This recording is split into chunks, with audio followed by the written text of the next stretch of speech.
Bill, thank you so much for joining us today.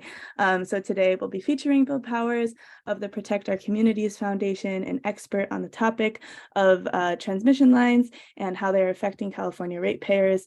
And Bill has been active in confronting this issue in San Diego and forging solutions focused on developing local renewable resources. So as we all know, and as this kind of intro has already brought to light, is especially relevant in the context of AB 538 and the regionalization bill. So I'll turn it over to you and looking forward to the discussion. Thank you, Elsa. Thank you, California Alliance for Community Energy, for inviting me to speak.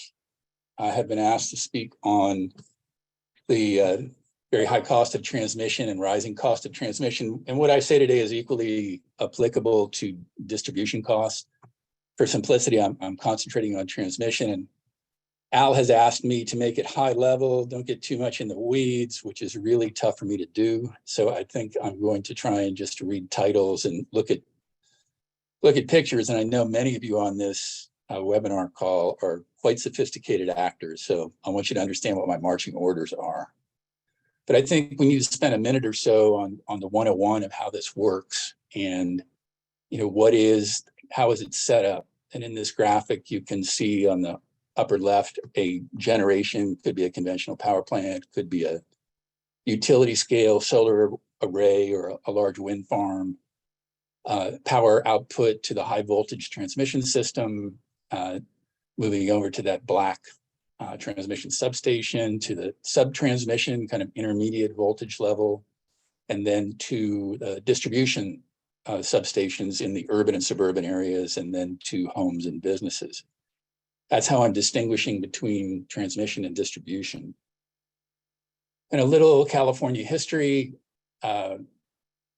For over a century, we have basically two types of utilities in the state. We have investor-owned utilities, PG&E, SCE, SDG&E, that have about 75% of the market, provide 75% of the demand. And then about 25% to public utilities like Sacramento Municipal Utility, Alameda, Palo Alto, LADWP.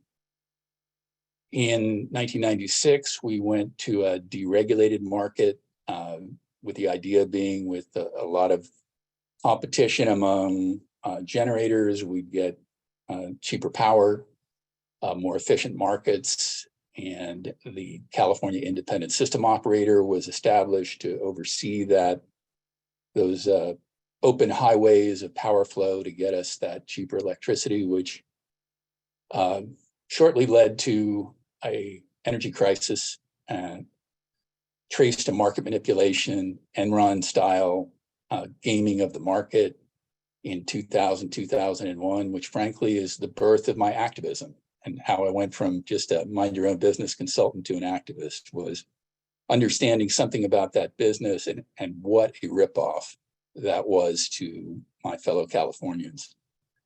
One of the results of that almost immediately was the community choice energy law. Many of you on this call are have been very involved in forming community choice energy programs, many of you railing against what has become of community choice energy, and others of you working to get it back to what we hoped it would be, which is a lot more focus on local power, local clean power. Renewable energy mandates started about the same time, initially 20%, now 100% for 2045, which is a big driver behind the explosion of transmission costs and proposed projects. And then at about the same time, the rise in rooftop with million solar roofs under Schwarzenegger and some other programs. So that's it for history. But ultimately, it's a follow the money situation. The California IOUs, they are focused. So you should see a sunset behind a bunch of transmission lines, and those transmission lines are the best money for the utilities. They make their highest rate of return on building transmission lines, and it is a shareholder-driven business. And this is how the best money is made. I'm in San Diego, so a lot of my examples are San Diego Gas and Electric examples. The second bullet here is SDG&E making over $1 million a day in net profits from City of San Diego residents. A significant portion of it driven by transmission revenue. And then the IOUs are quite aware that net metering, customer-owned generation is a threat to the business model. And that's the dynamic we have in California right now. The conventional push for a large-scale transmission to remote large-scale generation versus customer-owned power. And again, with the follow the money issue, sure, you can generate solar power for $2. You can generate solar power for $20 or $25 a megawatt hour in the desert.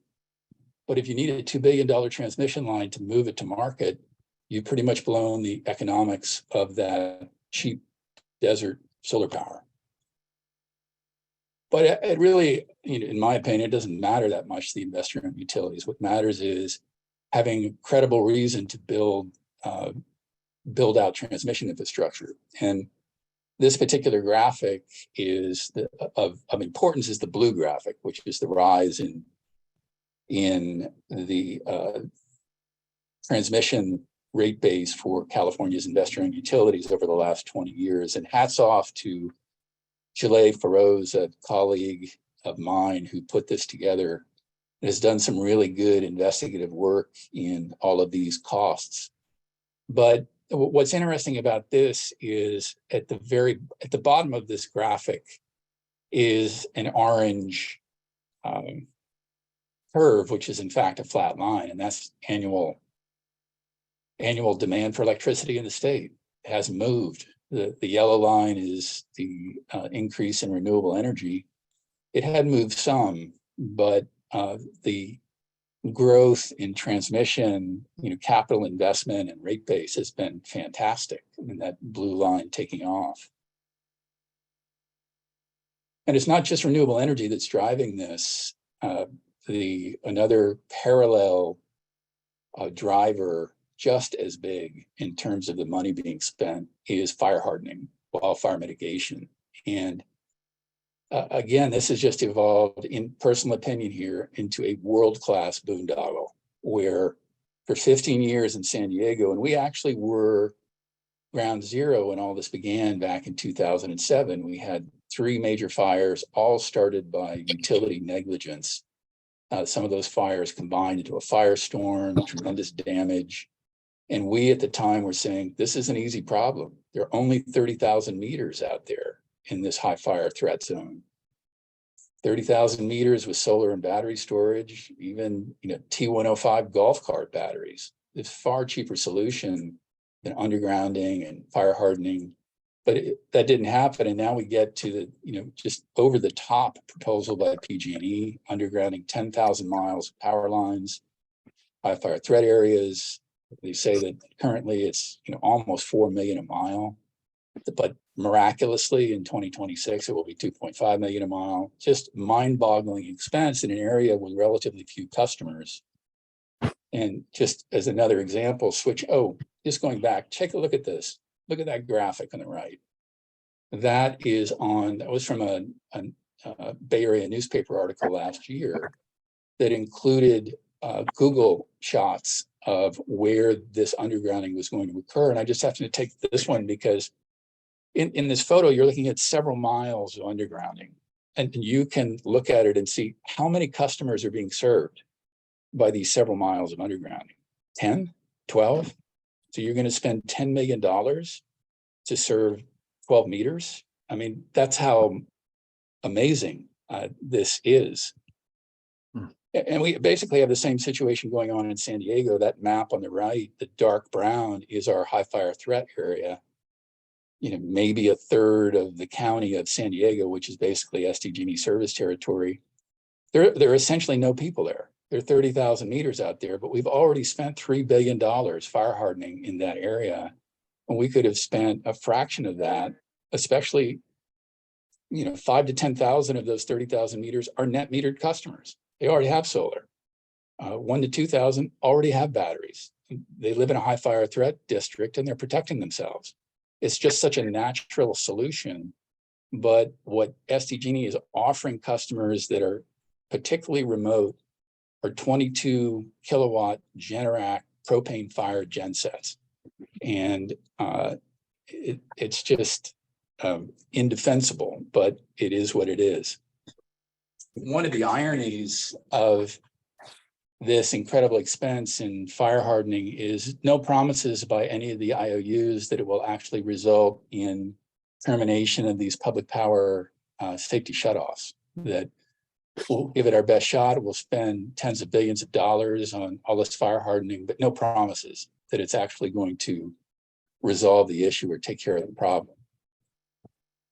So just looking at the graphic, you can see on the left, there's some numbers, on the bottom, years, and the graphic of interest for this brief statement is the top graphic, the green line. The green line is San Diego Gas and Electric. That's what we pay on every kilowatt hour we bring in over the grid in transmission access charges. And that this year basically hits 6 cents a kilowatt hour. And so sooner or later, all of these investments, capital investments, have to come home to roost in burden on customers. And in this case, that line is showing we're at 6 cents a kilowatt hour for transmission access levied by the ISO. You can build a one-off commercial rooftop solar array for 5 cents a kilowatt hour. So it gives you some perspective on what kind of impact that is on the consumer. And just as a framework issue, I'm not going to get too much into this but later I'll hit it a little more, is that that's just the transmission access charge. That isn't the cost of the wholesale power coming in on top of that. Even if you're generating solar power for $25 a megawatt hour in Imperial County, you add the tax charge, it's still 8.5 to 9 cents for that solar. You put 4 hours of battery storage, it's 10 or 11 cents. You could do that more cheaply on a commercial building in the urban core. So as we speak, the California Public Utilities Commission is approving, I think, a resolution to form a transmission project review process. And one of the reasons for that is, just as what I've covered so far and what we all know, is transmission costs are out of control. In the resolution to form that transmission project review process, they basically lay out expenses over $100 billion to get us to decarbonation in 2045.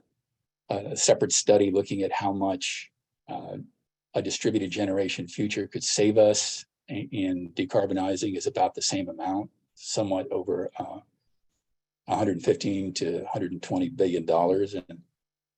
And that is serious money. And the commission acknowledges in setting up this transmission project review process that most of the transmission is under their radar. It's not transparent. They don't track it. They don't approve it. And the bulk of the money is simply going through based on the utility's own decision to move forward. So this is a baby step at gaining some, at least visibility. I would even call it transparency, visibility on transmission. Next. And this should read that CPUC is historically not reviewed. And just an anecdote here is the Protect Our Communities Foundation was involved for years in pushing back on the wood to steel conversion projects proposed for our backcountry, where we had the firestorm in 2007. One, because we saw it as a total boondoggle, and the steel does not, the wood poles don't cause fires. They'll burn in a fire, but they're not ignition sources of fires. And the whole issue is ignition sources, branches hitting live wires hitting live wires, that type of thing. So, we saw it for what it was and is, which is something that's credible to lay people, but it is not a core problem. And the amount of money that was going to be spent was tremendous. We're a small area, $700 million project, and we knew that if SDG&E pulled this off, PG&E and SCE would be right behind them.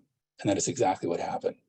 PG&E's $10 or $30 billion undergrounding project would never have prospered without SDG&E getting over the line. So we tried, but we were not successful in that. Next slide. There should be SDG&E highest rates. And just to keep this comparison simple, on the left is SMUD, on the right is SDG&E. This slide was put together in 2021 originally, but it's got a projection to 2030. And I mean, that's basically the story. If you're in a utility IOU district where your IOU is basically out of control and expanding, especially on T&D, the rates are out of control. Next slide. And in the context of, this is the New York Times article by Ivan Penn back in January, and he took a look nationwide at basically independent system operators / regional transmission operators. That's what ISO aspires to be in the AB 538. I mean, AB 538 opens the door for the ISO to morph into a West-wide RTO. And just to read some of the statements in that article, new transmission lines in deregulated markets often get limited review by state or federal officials. Very true. Costs continue rising rapidly in the coming years. Utilities will spend hundreds of billions of dollars on the grid to address climate change and weather extremes, basically fire hardening. Fewer checks and balances on how utilities spend money. And the happy note at the end, it's just going to get worse and worse and worse. And so keep up the fight against AB 538. And next slide, Franklin D. Roosevelt, 1932. And he gave a famous speech in Portland, Oregon in 1932 when he was running for president for the first time, where he railed against the excesses of the private utilities. And he underscored what he thought was basically the only way for this private monopoly scheme to be to work. And bullet number 2, it must act as agent of the public upon its own initiative to investigate the acts and rates of public utilities relative to service and to enforce adequate service and reasonable rates. And given the last real power to the people regulator at the commission is Loretta Lynch, and she's on the call, and I think kind of embodied this philosophy. You got to have it. I mean, the commission's got to be aggressively looking out for the interests of the consumer, or the system doesn't work. It's not working now. Next slide, Governor Schwarzenegger, 2010.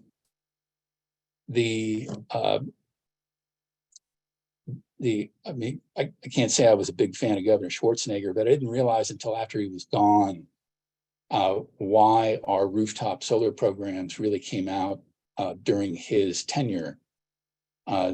The utilities didn't have their hooks in him. He came out of nowhere. You know, Peavy was basically trying to keep his job, saying, I'll do whatever you need us to do.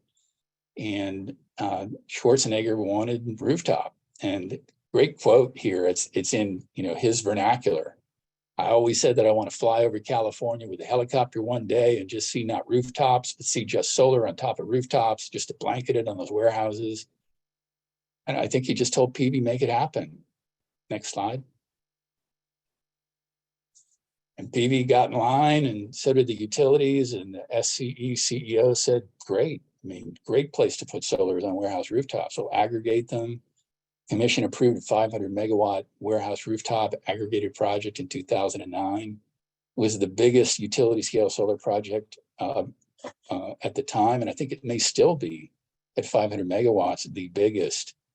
And the commission was crystal clear. I mean, we can get this built fast, and we can do it without building expensive transmission lines. Next slide is CPUC study 2009. This is it right at the time when we were fighting it out over the SDG&E's 500 megawatt, 500 kV Sunrise PowerLink transmission line.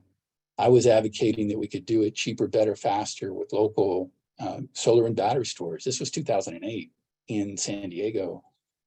And during the same time, the PUC started a process to look at a high DG alternative to the reference case. The reference case is putting the wind power and solar power out in the boondocks and building a bunch of transmission to get to it. And these two graphics came from that process. The one on the left is reference case. We put all the wind and solar out in the remote areas and we build a bunch of transmission to get to it.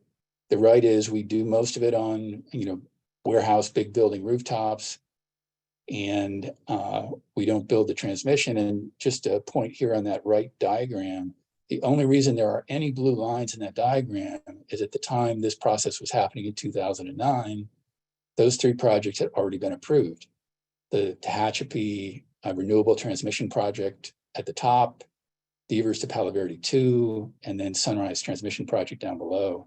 That's the only reason there are any lines, because the commission said, hey, we've already approved them, so we'll include them. Next. And a little shameless self-promotion here, but the commission has a couple of go-to contractors, E3 and Black & Veatch. Whatever the commission needs, they will produce, good, bad, or in between. In this case, for this brief moment of sunshine, the commission wanted to go big on rooftop solar in front of the meter, utility scale, and they ended up quoting my testimony in the Sunrise PowerLink proceeding, where I pointed out accurately that we could actually build more rooftop solar for the money that we're talking about putting into that transmission line, or multiples of that transmission line.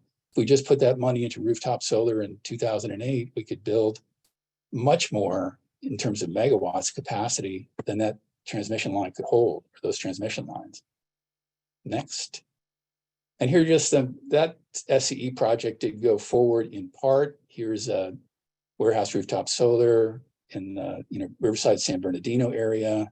You can see the semi trucks parked there to give you some idea of the magnitude and size of this. Next, another warehouse SCE aggregated rooftop solar. But once Schwarzenegger left, the champion was gone. The one who had the ability to make it happen was gone. Jerry Brown, when he was running for governor in 2010, said, I'm going to do 12,000 megawatts at DG Solar, new DG Solar. But I was a part of that process in 2011, 2012. And the utilities basically got this project killed. And so it stalled out at about 100 megawatts, not because it wasn't a great project, but the utilities didn't like it and it had lost its champion. Next is 3.9 billion. So now we're really ramping up for the big home stretch to decarbonization, in huge amounts of new renewable megawatts, 70,000 plus megawatts of new solar, 20,000 megawatts of offshore wind power. And that's basically the reference case for decarbonization at the moment, which will require tremendous amounts of transmission. And this is just a graphic of the newest transmission line proposed for my part of the state, Imperial County, San Diego County. It's the dashed line, Serrano Imperial Valley line. Fantastic expense in nearly 4 billion. The ISO recently ratcheted that down to about 3 billion for a relatively typical 500 kV line capacity. And believe it or not, this graphic is from a 2004 presentation I attended at Sempra headquarters. Same transmission line, 20 years later, refurbished for the home stretch of decarbonization. Next. And just a couple more slides.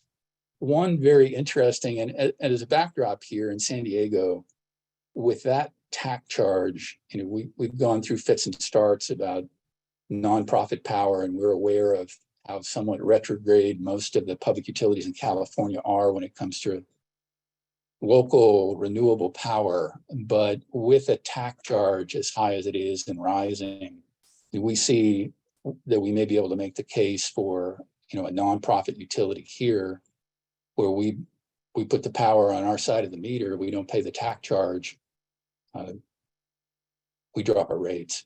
And this is just an interesting NROL, levelized cost of energy table. And Al, I'll be respectful of not getting too wonky. But what I want to point out is just look at that number 2023.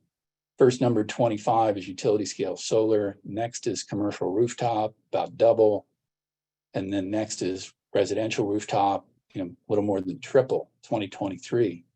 Projection for 2030, they start converging quite a bit. Commercial rooftop is a penny and a half higher than utility scale, and residential a little higher than that. Go down to 2035, they start converging. And so that's transmission costs don't converge. Once that gets rate-based and financed, the cost is there year after year after year at the same level. This is the next to last slide. And the only thing I want to show here is go to 2023, look at that line. This is the same table, but I've included the cost of that $3.9 billion transmission line on a dollars per megawatt hour basis. So instead of utility scale out in the desert being $25 a megawatt hour, it's now over $150 a megawatt hour, adding in the delivery cost, and then the same cost we just saw in the last table. If you're building local commercial solar to offset utility scale, and that utility scale requires new transmission, hands down, the local solar is a better bargain. And then that's it. Go to the last slide. Off-grid may be the future. I should probably have put in parentheses for some, but my pet project for the last 8 years, that's my house, my car, my batteries, my genset, has been to prove out that you can actually go off-grid, have greater reliability at less cost than a utility. And I do believe that wholeheartedly. And I'm currently upgrading the system from, you couldn't get commercial lithium residential batteries when that system started up in 2014. But I'm transitioning to a more robust system with a bi-directional EV, just to make the point that, if you get fed up, you can do it cheaper, better, faster on your own. Thank you. Great. Thank you so much for that. I just wanted to check one thing, and that is those transmission access charges don't include local distribution charges, do they? Because No. What? No, they do not. Because my impression is that that's also quite a significant amount on the retail bill. Yes, and I should emphasize that distribution costs are going up just as fast as transmission. I just focused on transmission in this presentation, but distribution costs are keeping pace in terms of their increase.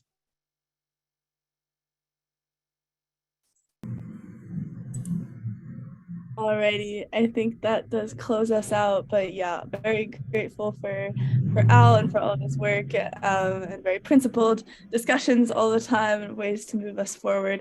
And yeah, we'll see everybody next month. Thank you so much, everybody, for joining us, and thank you, Bill, for presenting. Thank you, Elsa.